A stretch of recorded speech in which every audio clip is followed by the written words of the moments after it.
Hi, I'm Carolyn Elliott, Oh, and I'm Layla Bernard. and you're listening to the Sleepover podcast. And we are here with Layla's husband, Rory, Hi. and also my husband, David. We're hanging out on a summer Friday night while my kids are at their granddad's. I don't know what you did with your kids. Walter's at a birthday party. Nice. Yeah. And we saw the Barbie movie the other night. We saw the Barbie movie. I didn't see it yet. David didn't see it. He was boycotting it. Yes. I actually had kids to watch. Yeah, something like that. So, yeah, and it was an interesting experience, and I feel like I hadn't seen such a big phenomenon in terms of the first theater we went to, it was sold out. That hasn't happened since Titanic. There I were was shocked. flocks of ladies in pink and guys in little surfer outfit I saw a things. guy in a pink suit. Yeah. I saw a guy in an incredible flamingo print outfit, short and shirt. The Barbies and the Kens were out in force. They were out in force. And I guess when we were just reflecting on, it's interesting, I feel like it has struck a chord in the collective consciousness. And there is something about the film that is sort of rah feminist, which was very surprising to me because growing up, I guess, in the 90s and the Riot Girl era, Barbie was very much held up as this super regressive, body dysmorphia torture symbol of non-feminism. Right, that's what I can't understand about this movie is did it know what it was about? I can't tell the degree to which it was jagging on itself or I found it to be stunningly honest, but I'm not sure what it thought about itself. Yes, the self-reflective quality of it is unclear, or as I would say, sort of it seemed like the authorial or the directorial perspective was kind of being very honest, but not realizing the full extent of its own honesty and not fully integrating that into the ending. It was like a Freudian slip of a movie. Yeah. This is all very abstract. For people who haven't seen the movie, maybe you could give us some examples. Okay, well, yeah, so Carolyn was saying, when we grew up, Barbie was a symbol of, the unrealistic expectations on girls. That they should be incredibly desirable and have this super slender yet curvy body type and right, just the impossible body standard was Barbie. Girls wouldn't feel good unless they had an unhealthy body. Well, they had this unhealthy body image, and they wouldn't feel good unless they were... Yeah, and obviously it wasn't just Barbie who was responsible for that. It was also, every magazine ever, and now it's, every social media influencer. Right. Well, it's reflected by one of the characters in, a high school girl in the movie is, you set us back 50 years. Right. But that same high school girl says insanely misogynistic, crazy things. Yes. Yes. And so, in the reality of Barbie Land, the Barbies all believe that they are, feminist icons who are, uplifting all girls everywhere and, creating utopia for all girls by showing that all girls could be Nobel Prize-winning physicists and president and veterinarian and doctor and lawyer. Because Barbie did eventually have those jobs. The first Barbie doll was a teen fashion model. But then into the 80s, I guess, Barbie started becoming, a doctor and a veterinarian and an astronaut and, congresswoman and all this stuff. Barbie can do anything, just like all little girls can do everything. And so in the Barbie Land reality, they're empowerment. That's what we're all about, is empowerment. We're making the world better for little girls. And so, so in the plot of the movie, stereotypical Barbie starts thinking about death and having her totally chipper attitude eroded, and weird Barbie tells her that she has to go to the real world to find the little girl whose consciousness she's merging with and is giving her these like bad thoughts in order to like fix the problem. But I feel like we should talk a little bit, for David's sake, about Barbie World. Yeah, so it's like everybody's living in a Barbie dream house, but the houses belong to the Barbies. And the Kens are just very much accessories for the Barbies. They don't have their own houses. They don't have their own jobs. Right, They don't like, have their and own vehicles. And there's like the line very early where it's like, Barbie's having her best day ever. Every day. Every day is Barbie's best day. But Ken only has a good day if Barbie looks at him. And like Ken is just like, and all the, you know, males in Barbie Land are Kens, just like all the females are Barbies. And so all the Kens are just like trying to get Barbie to pay attention to them. So it's the inverse of Yes. healthy polarity in the real world. just well, stirring it's shit up. okay. I think, Layla and I had a really good conversation about it in the car afterwards, and one thing I remember you saying was sort of like, yes, it's the inverse, but more of like, it's a matriarchy, but like to the extreme of like Barbie Dreamland version of that. Whereas there's a point where they're like, where do the Kens live? And Barbie's like, I don't even know where they go.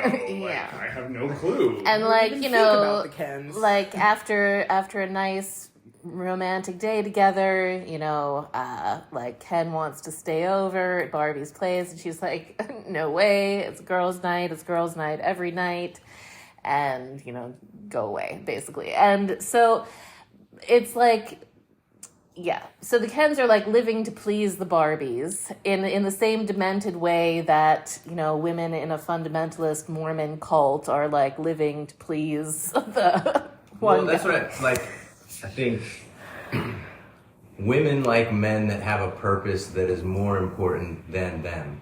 If a guy is like putting a woman before his purpose, eventually that woman will be like, I don't know if I can trust this person. You think that I'm the most important thing? Like, what is that? And just fucks shit up. So it's like she's really happy about the fact that he's just obsessed with her in the movie, right? No, she doesn't even like it. She's She doesn't like it? she's None of the not. Barbies like it? The Barbies basically are like, what is the point of Ken to a large degree? Like, well, first of all, they're asexual. So like that's another weird element of this movie is that it's all about like gender, like super extravagant gender binary. But like the Barbies in Barbie World and the Kens in Barbie World have no sex. They don't have genitals. So like they don't have that. So it's like the absence of polarity completely because nobody has sex. But with strong gender. But with strong gender stuff where it's just like girls rule the world and like what are Kens? They're the thing. So they're just a thing. yeah, so then Barbie goes on a quest to find her owner in the real world she's entwined with, who's making her sad. She's like, well, I have to go and, you know, make this person happy and they'll be happy to see me and I'll just go to the real world and do this. And Ken sneaks along with her. And once they're in the real world, Ken looks around and, you know, he sees police officers on horses and he sees like powerful businessmen making deals, making moves, making things happen. And he has this like grand epiphany of like, whoa, in the real world, men are powerful, they're autonomous, they make decisions, they have their own property, they ride horses. They ride horses. He's like really about those horses. There's a great line in there, David, where he's very interested in horses. And he's like, for a while I thought patriarchy was just like all about horses. But then I realized it's just that horses are man extenders. Amazing. Yeah. It's deep. I mean, so Ken realizes that the real world is basically the opposite of Barbie Land. Yes. So while Barbie is still in the real world trying to connect with her owner, trying to find them. It's like a little girl. She thinks she's looking for a little girl. It turns out she's looking for it's the mother of a little girl the mother works at Mattel, and the mother used to play Barbies with her daughter, but now her daughter is a teenager and hates her for no reason and is a super misogynistic teenager that was like really disturbing to me. Yes. And like said something along the lines of like, Mom, men hate women and women hate women. Everybody knows that. I was It's like the only what? thing we have in common is that we all hate women. Yeah, it was so bizarre. I was like, are there young girls walking around thinking this? Like, I don't know, that never entered my mind before. But, anyhow. While Barbie is on a quest to connect with her owner, who's making her have an existential crisis, basically, Ken returns to Barbie Land and tells all the Kens that the real world is awesome and men have power. And so the Kens just take over the Barbie dream house, turn it into the Mojo Dojo Casa house. They like start drinking beer and like brewski beers and like serenading the Barbies, and basically the Barbies all become the Kens like servant maids, and the Barbies are like, wow, this is great. Now I don't have to make any decisions at all. It's actually hard to run the world. This sucks. It's so much better when the Kens do it, and the Kens just like take over into like a totally exaggerated brotastic fantasy, and it becomes Kendom instead of Barbie Land. But then, anyway, so that's So it generally just becomes the toxic inverse of... correct. Yes. It becomes, well, I mean, I think what It sounds very alchemical in a sense, but you think it's just like a pure, like, unconscious fart of a movie, like it wasn't... No. on purpose? I think it No. was, but like what I can't tell is like, because towards the end, The end was weird. like much of the, Well, spoiler alert. spoiler alert, exactly. So I couldn't tell if this movie was like completely on board with its own like unvarnished girl power feminist agenda, where like in the end the Barbies reclaim Barbie Land and like reinstitute their constitution where only Barbies are in charge of government and no Kens are present at that vote, and like it's just pure Barbie Land again. And they're just like, yay, order is restored and everything is great when the Barbies are in charge, yay, and like girl power, we saved the day by recreating Barbie Land. Or if it's like aware that Barbie Land is as completely messed up and ugly and weird and plastic and unreal and mean as Kendom. Because it's very obvious that Kendom is what nobody likes about patriarchy. But do we also realize that Barbie Land is a dystopia that sucks? Like, are we all aware of that? Like, I couldn't tell.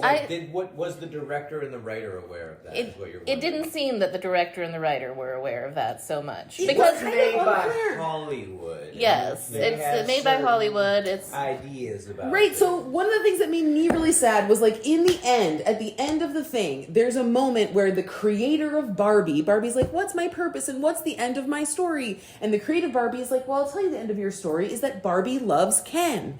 And like, I was like, yes, Barbie does love Ken. That is true. Barbie loves Ken and Ken loves Barbie. Because that's like part of the sadness of the whole thing is that Ken clearly, like Ken is really representing the like devotion of the masculine to the feminine. He's like, I just think you're awesome, Barbie. Like, I want to come to your dream house. Like, you're cool. I would do anything for you. What's his line? It's like, I only exist. Oh, at the end, he's like weeping. He's like, I only exist in the warmth of your gaze.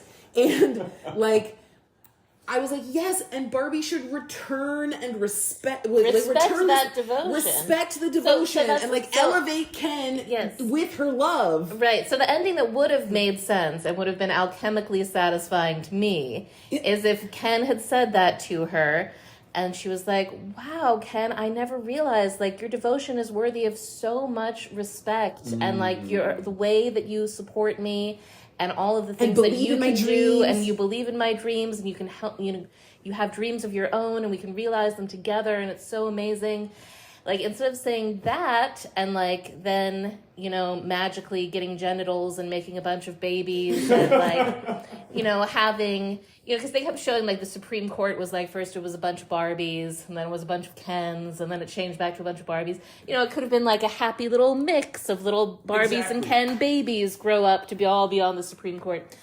But instead, Ken makes this beautiful, loving speech to her, and she's just, like, she doesn't reciprocate the love or the respect or the devotion. And she's just like, you need to learn to be okay with yourself without me, Ken. and which is what he was trying to do with this whole horse cult thing. Exactly. That's exactly what he was trying to do, but nobody liked what Ken was all about. That wasn't good enough. But yeah, so that was weird. And so in the end, it's like they are super polarized and they don't join. And then there's just Barbie's doing Barbie stuff and Ken's doing Ken stuff in a still Barbie controlled world.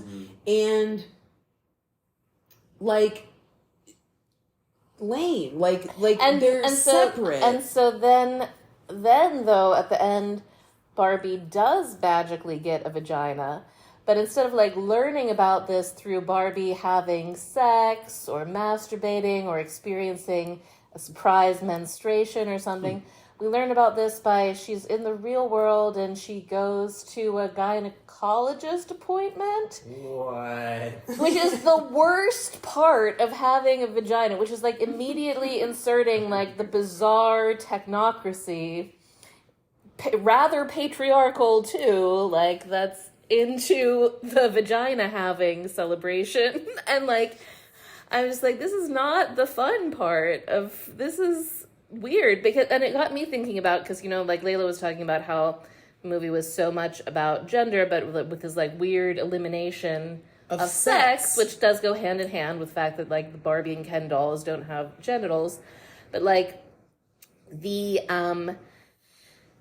it got me thinking about how like a huge thing that has propelled modern feminism and was perhaps inevitable with the evolution of humans, whatever, is the technology that allows women to not be in the motherhood position. Because the movie starts with, you know, it's little girls with baby dolls. Right. As long as there have been little girls, there have been baby dolls. There have been dolls, and they've always been baby dolls. And so little girls pretend to be mothers. And then it's like, but that gets boring, doesn't it? Like, it's boring to be a mom with a baby. That sucks. And then along came Barbie, who's like a beautiful, fashionable, completely young, totally independent, awesome woman Barbie. And then little girls could be anything. They didn't just have to be mothers. They could be whatever Barbie was. And that's like the revolution. And that indeed happened. And it's also so interesting to me how that revolution was facilitated by a number of things, right? Like the Industrial Revolution that made it so that like men's direct muscular labor was not necessarily correlated to production. So like women could like run become typewriters and run machines, operators. And also that, you know, the invention of modern medical birth control and abortion. So it's like these technologies, you know, within the past, whatever it's been, like 150, 175 years, have removed the consequences of sex in a dramatical way that they were not hitherto removable for humans. And it's within that, like, technology facilitated sterilization of sex and femininity, basically. That the whole possibility of women abusing men has arisen in the, you know, it's just, so it is interesting. Like, there's, like, I just find it interesting now to think about how, like, you know, women, there's far more women succeeding in higher education than men right now. There's women in pretty much every profession. And even like the Mattel Corporation in the movie, like we were talking about, like, I guess Mattel was satirizing itself and had this, depicted itself as this board of all men, these like dour corporate dum-dums who were out to get Barbie. But, you know, in real life, the Mattel board is like 5 women and 6 men, apparently. So it's a fairly even split. Like, women have full voting rights, property rights, everything. There's things that feminists still don't like, for example, you know, a lot of liberal feminists would want pure, unfettered access to abortion at all times, in all situations, and that's not the case currently. But it's like, there's other women voting against that who have other religious views and are not into that. Women have full voting rights, and if women were in total agreement about that, they could have it, but they're not. Anyways, it's just like really fascinating to me. Like,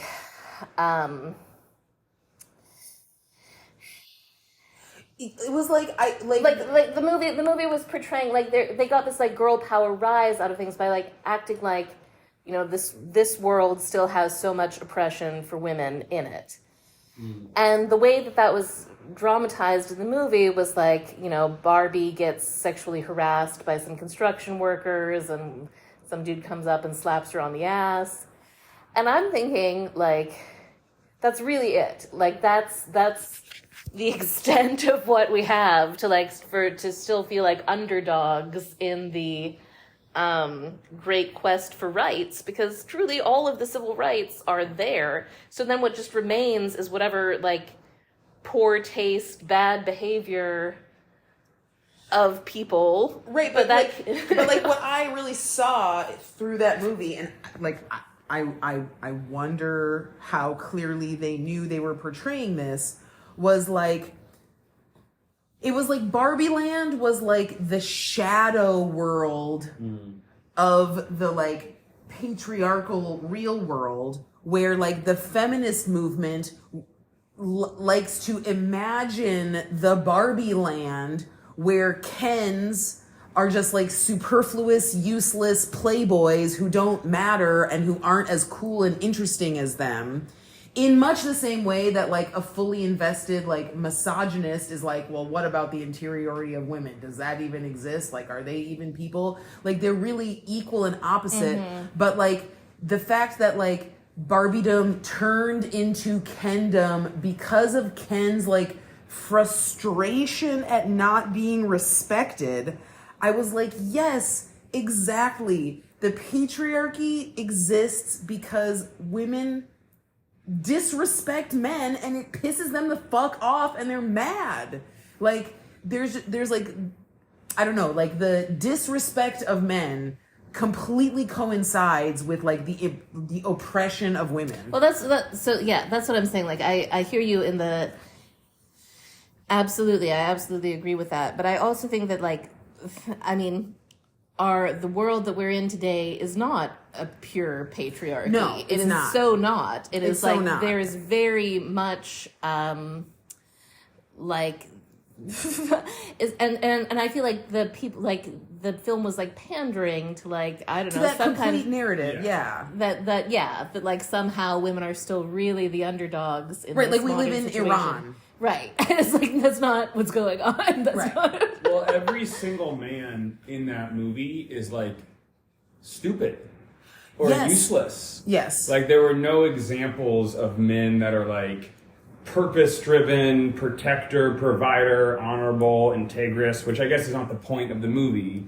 but like the Ken version of man is like sort of the lowest level of masculinity, where they're not the sort of new age spiritual, like, feminized man, but they're more masculine than that, but they're like masculine boys. They're like, cars are cool and horses and like, I'm gonna wear a big meat coat and do karate and like, yeah.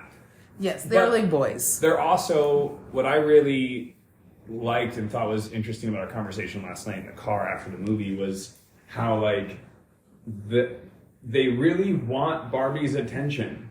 And like, they value Barbie's attention, and there's so many things men do in the world that are actually about, like, you know what I really want is the validation and love and approval of women. But I think the whole, like, fucked up thing about our current patriarchy and past is, like, men have, like, also disrespected women and forgotten that. So they're doing the same things and getting money and success and like status, but have kind of forgotten that the core reason we want to do that is like because we want to be like loved and like protectors and providers for the feminine. So it did miss that part of like the polarity.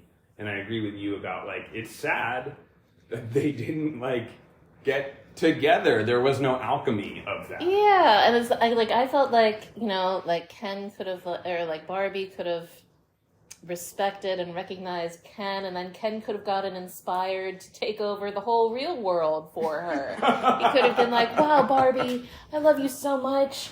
I'm gonna go out into the real world and make that place just as great as we are right here. You know, like there's so much that true love can do to inspire people, and I felt like the movie really left it on this like weird, confused note of like somehow still separate self-seeking was the answer.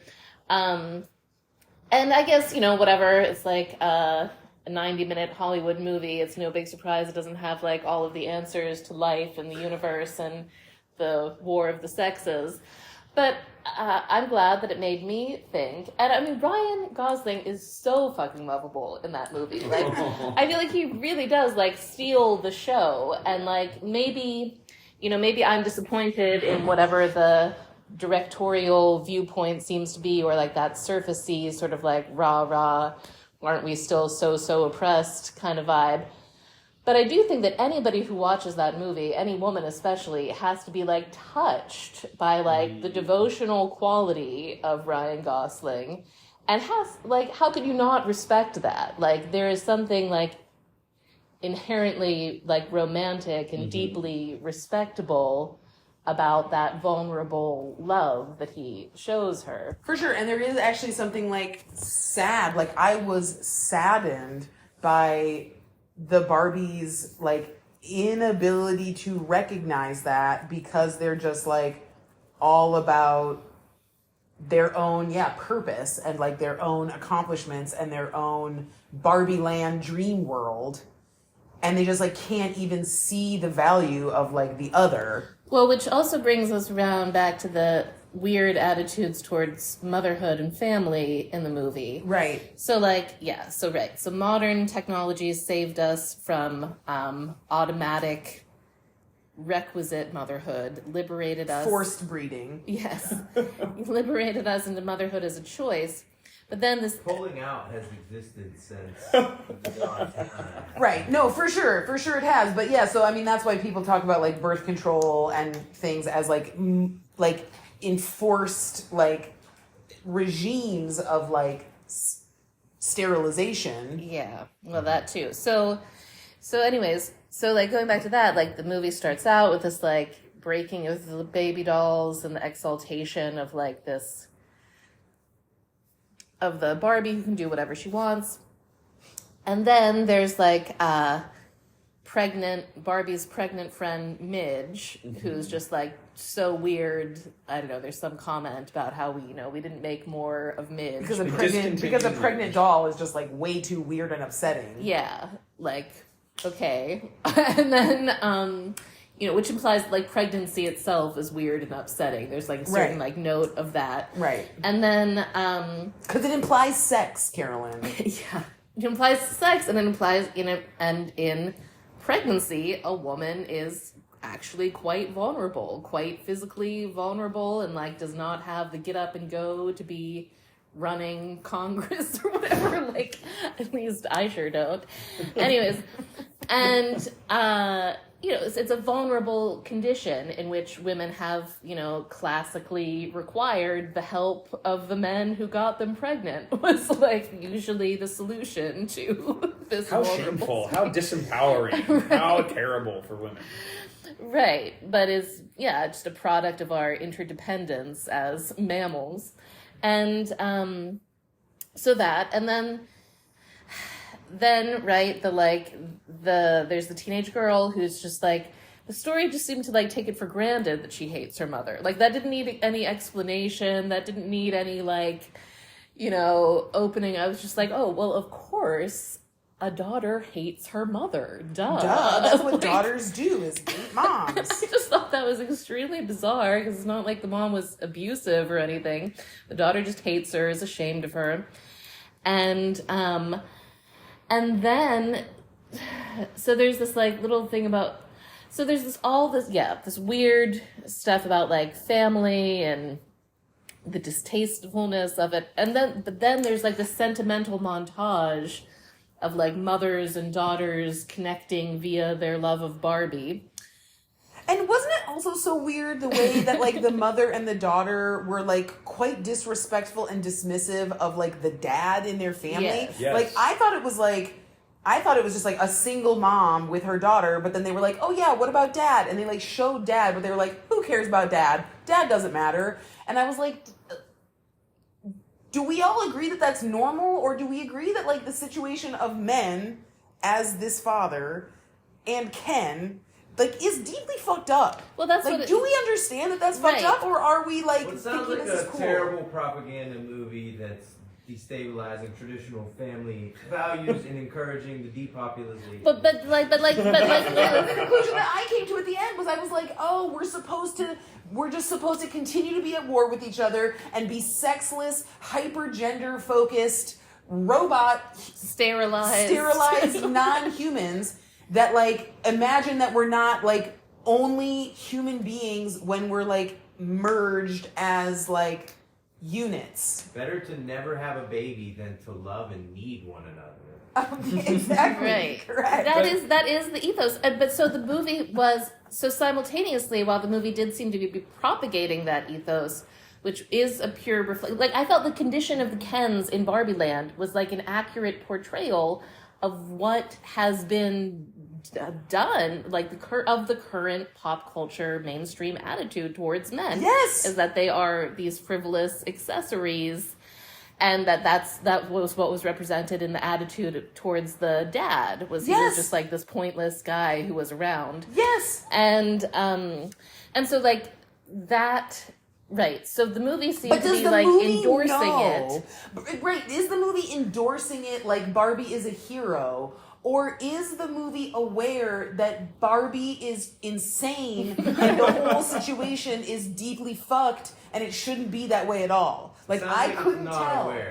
I couldn't tell. Well, the better question is, what will the audience, like, what's the takeaway? Because last night in the car, you were like... What's the effect? Like, yes. This sort of programming and spell casting, How is it going to... Is it fucked up enough that people are like, wow, this is fucked up? I mean, I think the reason why it's a popular movie is because there is that sort of like vibrating dissonance between like what is emotionally portrayed and what seems to be like the narrated and the like the ending. Like there is this like, you know, ambiguity there, which the human mind loves. Exactly. And even like more demented and fucked up is that like, okay, maybe, you know, and I've noticed this in movies in general over the last like 5 to 10 years, that like where in the past you would have seen that at the end the like male and female lead fall in love and there's like a union and it's the, you know, happily ever after. We've decided that trope sucks and we don't need any more of that. That's just childish nonsense that like a man and a woman would love each other and like be happy together. No, that's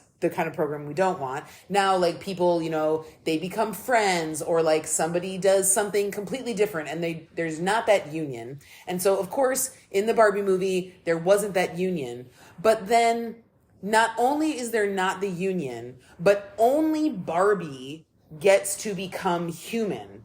Like Barbie tells Ken, you need to go find out about yourself and you need to learn what it is to be Ken without Barbie.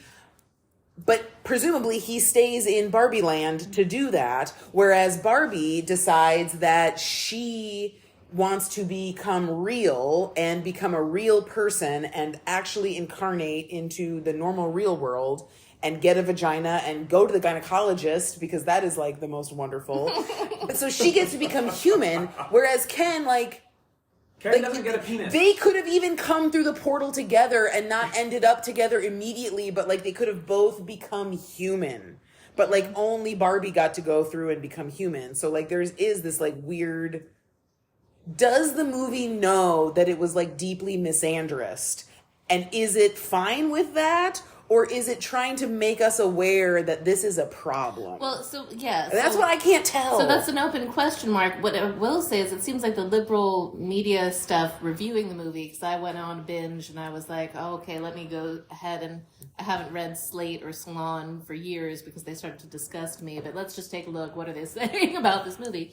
They seem utterly gleeful about the misandry. Like, utterly, utterly gleeful. This is a terrible mistake. Did we learn nothing from the Kendom uprising? Like, did we learn nothing from the movie? Yeah, that's exactly what. Yeah, that's what I was thinking. It's like it's a terrible cultural mistake because it's like, how could that kind of attitude produce anything other than like horrible, resentment and like attack from like whatever reactionary forces that you think that you're doing a jig on their grave. Like you're not. Like half of humanity still exists and is perfectly capable of taking some kind of revenge for this terrible attitude. I know. Like, I mean, I went and saw this movie with Carolyn and my lovely husband Rory, and I was like, I feel sad for him as we are sitting here watching this movie because this movie is rude and disrespectful to Ken. To all the Kens of the world, it is disrespectful. And I was like, maybe 10 to 20% of the audience at the movie was male. And I was like, what are they feeling right now? Like, this feels not good. Well, what it got me thinking about, too, is that the problem is not so much matriarchy or patriarchy. The problem is that humans, after all these years, or at least in this cultural situation, don't know how to love each other. And that this seems to be connected to, it's like, I was just thinking about, so we're all students of Dr. Robert and Dr. Lizette, and they teach a lot about emotional enmeshment and like what it takes to like stop being emotionally enmeshed to the point where you're like passive aggressive and people pleasing, and instead learn to. Another word is codependent. Codependent. I'm more familiar with. Yeah. Stop being codependent and start being, like assertive rather than aggressive or passive. Just like asserting your own desires, being honest about what you feel, want, and think, so that somebody else can like truly know you and, respond to you as you are without you trying to control them or them trying to control you. And it was just really, something that was really deep for me was like, before this movie came out, before it was a glimmer in our eyes, we had joked a little bit about how like Robert and Lizette are like Ken and Barbie. They're like enlightened master Ken and Barbie. Like, they're both so cute. Oh my god. They're so cute, and they live in Southern California, and, but what blew my mind was, and Lizette is like a beautiful former model, just beautiful, and like, could you think of a handsomer like septuagenarian Ken than Dr. Robert? I don't think so. Almost octogenarian Ken. They are definitely what doing Ken and Barbie beach could doing the beach. Yes, they're definitely the beach version. Today is their anniversary, and they're at the beach. And they are doing beach. They're doing beach. And happy anniversary. So happy anniversary, Robert and Lizette, if you're listening. We love you. And what also blew my mind is that in the movie, there's scenes at the Mattel corporate headquarters in Los Angeles. And very recently, in the spring, and even more recently, you guys were out there, we were at the Hilton Garden Inn in El Segundo, which is a stone's throw away. It's across the street. It's across the street from the Los Angeles Mattel headquarters. That's weird. And so just in the bizarre fractal holographic of reality, enlightened master Ken and Barbie are teaching the classes on, healing and communication and like relational honesty. And they have the most beautiful and amazing love and reciprocal appreciation for each other. There's such joy in each other. Yeah, it's adorable. Inspiring, it's honestly. Totally, wildly inspiring. And they're teaching it right in the shadow of the Mattel headquarters. So that gives me hope that they are, part of this fractal hologram that is apparently blossoming in human consciousness right now. That even though this movie's directorial viewpoint seems to be kind of off, there is still like, do they know that it's a dystopia? Like, that's what I want to know. They're not very individuated, and In order to know that it's like, you have to be able to hold the balance of the opposites to really understand that. Like, this is what I feel like I've understood more and more about what's so messed up in our culture, which is that everybody is so about their own team, right? Like, team conservative, team liberal, team feminist, team red pill man, team whatever. And people get into these like weird little tunnels where everybody else's interests are, completely don't matter as much as their own, which is just, classic human one-sided selfishness. Like, in order to be a fully cognizant, conscious creature, like Jung said, all consciousness is consciousness of the opposites. Like, you just experiencing shit is not consciousness. Like, that's how whatever philosophers or scientists will often talk about it. That's called phenomenological consciousness. And he was like, that ain't it. All consciousness is consciousness of the opposites. You have to be like totally aware that like you are simultaneously alive and dead. You are simultaneously male and female. You are simultaneously human and divine. Like, good and evil, male and female. All of your pleasure creates pain. You are completely Ken and Barbie. Right. So anyways, most people have not cultivated like the tiniest flicker of actual consciousness. Right. Of like actual holding the awareness of the opposites and like living from a place that's like, well, what's best for the whole, instead of like what's best for like my little corner. Right.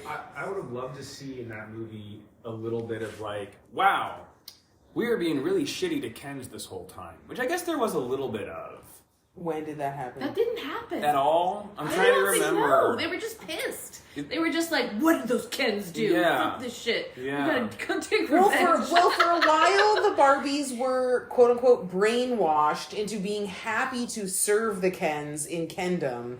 But that was like super terrible, and they had to be broken out of their like Stockholm syndrome. Deprogrammed. But was there a point where like Margot Robbie's stereotypical Barbie was sort of like, she was kind of like, Ken, you can sleep over at the dream house sometimes. Like there was a little bit of that. Yeah, but she was also like, I don't love you. I know.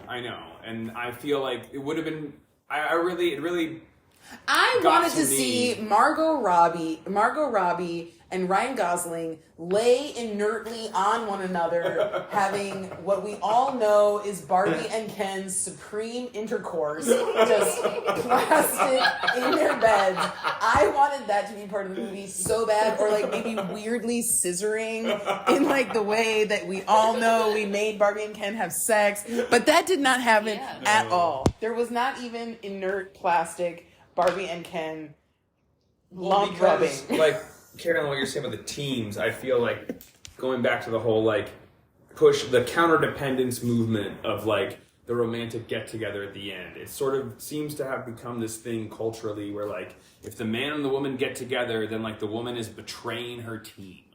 Like that's not okay anymore to like hold up the like union of romance. No, it's romance not is for one. If you're a housewife and there's a guy that works and takes care of you, like that's not an acceptable victory anymore in the mainstream. Right. I would say more and more that bubble is popping and crumbling, and people are like, wait a minute. This can be functional and healthy and awesome and hot. But the movie sounds like is like no to that. Yeah, the movie seems like a hard no to it. But like I said, I'm still hopeful because what seems to be impeding this is not really political anything. It really seems to be like our lack of individuation, our lack of ability to hold the opposites, our lack of ability to know how to truly love instead of being in these weird reactive codependent formations. And truly, like those formations have kept us miserable for thousands of years, but we know that built into this fractal holograph that's blossoming currently right now through this film that takes place at Mattel headquarters, and there is, there's the medicine of Robert and Luzette built into this poison. In Leighton It's there. At least it will be it's found. A mirror. the collective unconscious looking at itself, it's a mirror of that. It's yes. Yes. And I think it's 1000%. possible that we've only been miserable for the last few hundred years, and that we actually had shit figured out before. I don't think we should just assume we were always miserable. All right, sure. I don't know. Who knows? It's hard to know. I mean, I did watch a lot of those Mormon fundamentalist cult documentaries lately to remind myself that, yes, real patriarchy truly does Kendom is alive and well in this reality. Kendom is not the appropriate answer to Barbie Land. Kendom is not the answer to Barbie Land, but neither is Barbie Land the Exactly. appropriate answer to Kendom. They will just continue creating each other over and over again, and no one will be happy. They're both juvenile. They're both both immature. Yeah. Yes. See, I really want a sequel, maybe called Barbie and Ken, or maybe Ken gets a penis, where because he deserves it. I just have a lot of thoughts about Ken, but I think they gave him that moment of sort of self-enlightenment that was very vapid, where she was like, "You need to find yourself without me." It was so weird. I had no idea what was happening. I agree that the devotion is very sweet, but kind of going back to what David said at the beginning, there is something to for the masculine to feel connected to purpose, and then also have that devotion. If he's just the devotion, there's not still worth something. There's not a whole lot there. But then his self-awareness and purpose was oh, I'm Ken. I'm Ken. me. And I'm like, what does this mean? This is completely empty. So I want a sequel where Ken finds his purpose. Maybe he reads Way of the Superior Man, starts a men's group with the other Kens, and then comes back and is like, Barbie, I'm ready to be your husband. And she's like, oh, shit. I'm ready to be your groom husband. I'm ready to be your groom husband. And she's like, I'm ready to be your bride wife. That was adorable. That was tell David about that adorable part. Well, the two options, I don't know exactly which part. Kendom. Oh, in Kendom. Okay, well, in Kendom, the two roles that Barbies can have are they can either be bride wives or long-term, long-distance, low-commitment girlfriends. Those are the options. Bride wives. Yeah, they can be bride wives or And long-term, then long-distance, Ken says low something like, I don't commitment. know, are you my bride wife? What? Or are you my Long-term, long-term, long-distance, low-commitment girlfriend. Yeah. And I thought it was really sad because, first of all, Barbie's trying to trick Ken. So Barbie is trying to deprogram the other Barbies, and she goes to the Mojo Dojo Casa house, which was formerly Barbie's Malibu dream house. And she says to him, okay, Ken, I'm ready to be your long-term, long-distance, low-commitment girlfriend. And I was like, that's so sad. And Ken's like, oh, cool, 1 second. And then he goes inside, he's like, yes! Awesome! And then he comes back out. He says, sublime! He says sublime. That's right. He says sublime. And then he comes back out and he's like, ultra cool, I'll have to think about that, Barbie. But I just thought it was so sad because I was in Ken's heart, he wants Barbie to be his bride wife. And Barbie is you know what I would rather have is I'd rather be a long-term, long-distance, low-commitment girlfriend. That's much better for me. And it was just making me think about how yeah, that sucks. And nobody likes that. But somehow that is the more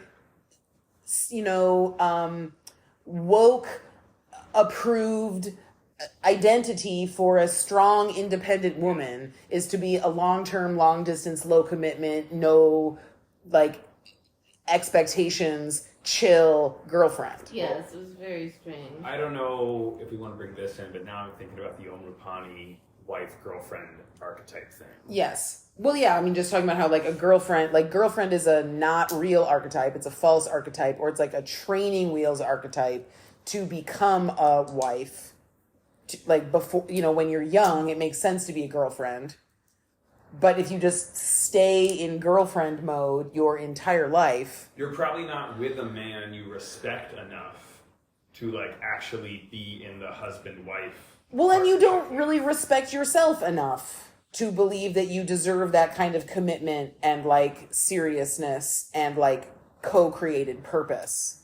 Yeah, so and devotion, there's basically. a lot more to be said about that. I guess as we approach our hour mark where the app cuts us off, I just wanted to note two brilliant things about the movie that were just really amazing.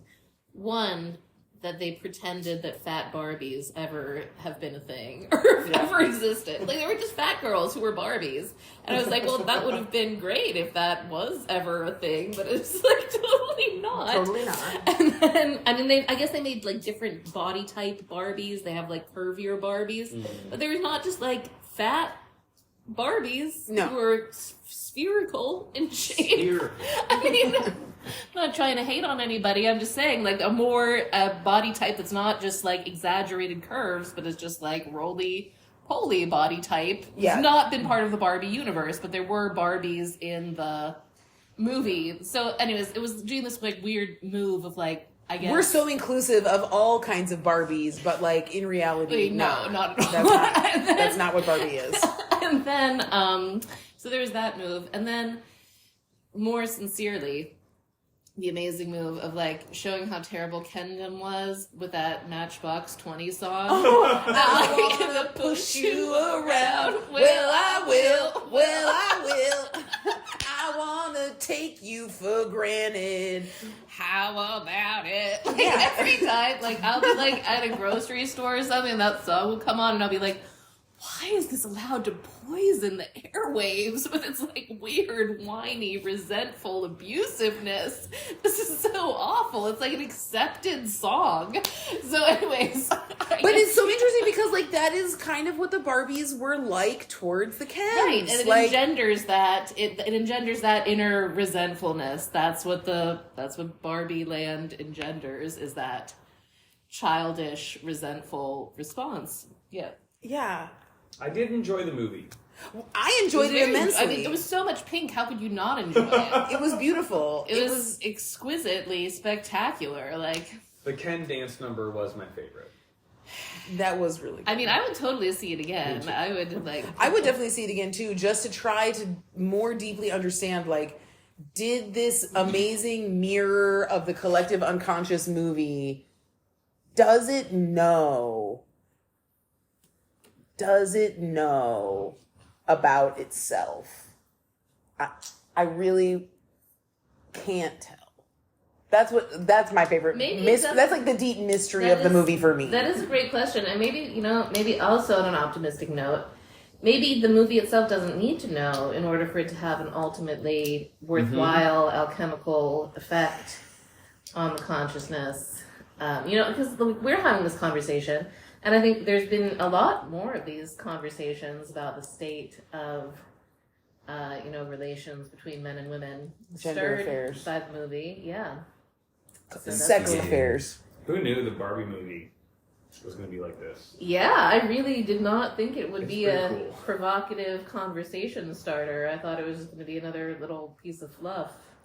It was an existential dystopia Yeah. disguised as a children's movie. I mean, it wasn't a children's movie. I would not call it a children's movie in any way. PG-13. Yeah, definitely not. Well, hearing you all talk about it, I think I don't want to see it, and I'm resolved to study much more of Indo-European history and the invention of the wheel and the domestication of the horse. I think that's what Ken's purpose could be. Ken could be like, Barbie, I'm gonna start a wild Sounds horse like the best part of the sanctuary. movie. It was so great. It was so great. You should see it, David, because in Kendom, there was just big screen TVs everywhere with galloping horses Stallions. on like repeat, just everywhere. Just I was watching it being like, David told me some really profound stuff about men and horses one time, and like... and Ken immediely went into the world and was like, yes. Ken's The horse. Ken's like going into the Odinic mysteries. Yeah. He's got this like crazy shaman fur coat. Exactly. He's wearing this like horseshoe horse medallion thing. Yeah. He's like, yeah. Basically, Ken was pure and lovable. Yes. Very innocent. Very innocent. wonderful. But If he would have just rode a horse. Yes, rode a horse off into the distance. I wonder how that would have affected the rest of the movie's plot with no Ken. Right, if all the interesting. Kens had just left. Instead of trying to take over Barbie Land, Interesting. they had just left Barbie Land alone. That's apparently a whole little movement within the red pill subsection is MGTOWs, men who go their own way. It's something about like this movement to get men to just like ignore women because women have behaved so badly lately. I guess is the idea. That makes sense. I mean, honestly, I felt bad for Ken. I felt, Like, in a truly human way. I was like, this is wrong. I felt sad that like what was disappointing to me was I was like, I do hope that like women don't actually like, or people in general, men and women, don't see like the horse thing is silly, but it's also pointing to something that is like deeply culturally symbolic and profound and beautiful. And I'm like, are most people just like, yeah, men like horses, that's stupid, like they're little boys. It was very infantilizing for men. And if people see it and are like, wow, like we are treating men that way and that's fucked up, or men are like, we're treating women that way and that's fucked up, great. But if it reinforces the like legitimacy of seeing things that way, that makes me sad. Yeah, well, that was like... The Barbies were like almost too sympathetic, where the Kens were like pathetic. Mm-hmm. But both Barbie and Ken are like equally degraded versions of the men and women that they represent. And the fact that like the Barbie-sized version of women is like okay or like acceptable is as troubling to me that the Kenified version is like laughable or like they're both upsetting. Like both the Barbie and the Ken caricature are messed up, but like the glorification of the Barbie seems confusing to me. I don't know if what I'm saying makes sense, but like Yes. neither of them are real or healthy, and we shouldn't be like, yay, Barbie, Ken sucks. Like, Barbie also sucks. That's also not real. Anyway. You should go see it. If you haven't seen it already. I have some deep thoughts. So thanks for tuning in, everybody.